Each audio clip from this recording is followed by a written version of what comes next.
भारत करीब 1000 spice 1000 precision guided bomb kits खरीदने जा रहा है।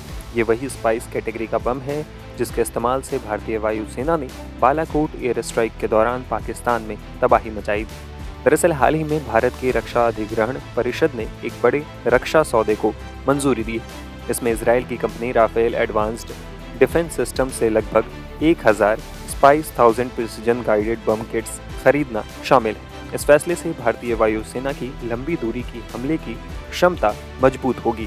स्पाइस 1000 एक स्टैंड ऑफ ग्लाइड बम है जो साधारण बमों को स्मार्ट और सटीक हथियारों में बदल देता है। ये तकनीक एंटी जैमिंग है, गहरे हमलों के लिए उपयोगी है। ये फैसला ऑपरेशनल ज़रूरतों को ध्यान में रखकर लिया गया है। स्पाइस 1000 की खरीद से IAF को हाई वैल्यू टारगेट्स पर दूर से हमला करने की क्षमता मिलेगी, जो दुश्मन की एयर डिफेंस सिस्टम से बाहर रहकर संभव होगा। सौदे की डिलीवरी, टाइमलाइन या यूनिट कॉस्ट की आधिकारिक जानकारी नहीं दी गई। यह खरीद भारत के लिए कितना ज़रूरी है, इसके बारे में न्यूज़ मीडिया यूरेशियन टाइम्स के लिए भारतीय वायुसेना के पूर्व जगुआर पायलट और मिलिट्री एनालिस्ट विजेंद्र के ठाकुर ने लिखा।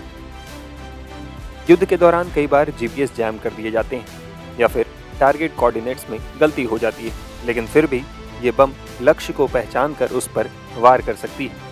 यही वजह है कि बालाकोट एयर स्ट्राइक जैसी हाई वैल्यू मिशन में भारतीय वायुसेना ने पहले स्पाइस 2000 और स्पाइस 250 का इस्तेमाल किया था।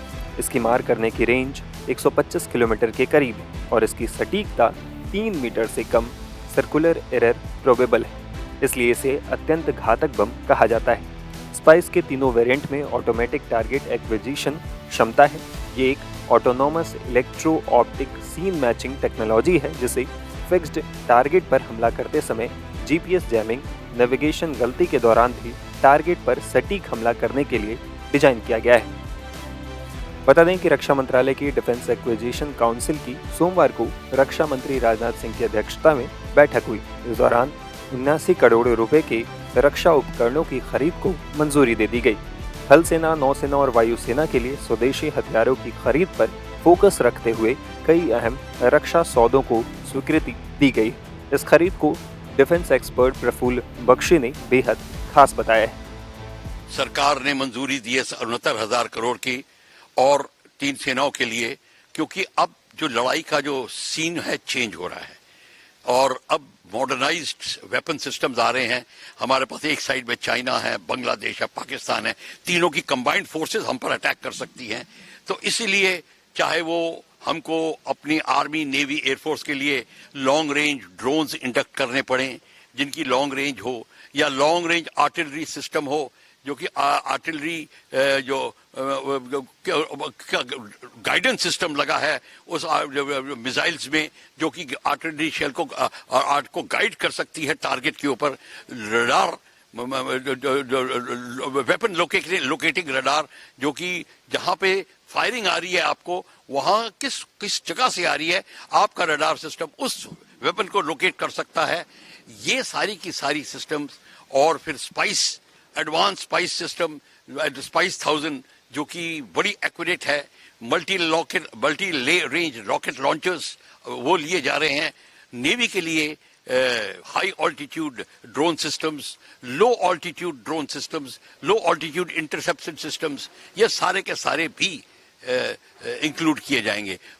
बड़ी मेजर बात ये होगी, ये खरीदे ही नहीं जा रहे पर हम उसकी टेक्नोलॉजी भी ऐड करेंगे ताकि मेक इन इंडिया तहत हम भारत को स्वावलंबी बनाने के लिए भी ये इन सिस्टम्स का भी इस्तेमाल होगा, तो इस पैसे का भी इस्तेमाल होगा।